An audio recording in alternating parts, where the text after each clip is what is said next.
Pumunta ng Malaysia si VP Sara kasama ang Senator Judge na si Robin at si Amy. Tingin ko ito ay klarong bias ng dalawa kay Sara pag nagkaroon na ng botohan. Importante sa mga nagdedesisyon na maging independent para maging fair sa pagdinig at magpagdesisyon.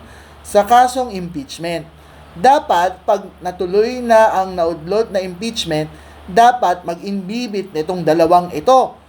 Sama mo na si Bato na nagpapadismiss ng impeachment at si Go na nag-second demotion. Yang apat na senador na yan, very clear na kumakampi kay Sara Duterte kahit bago pa magkaroon ng trial. So, dapat hindi sila isama sa mga boboto para sa desisyon kung impeach o hindi impeach si Sara para maging fair ang desisyon. Yun lang.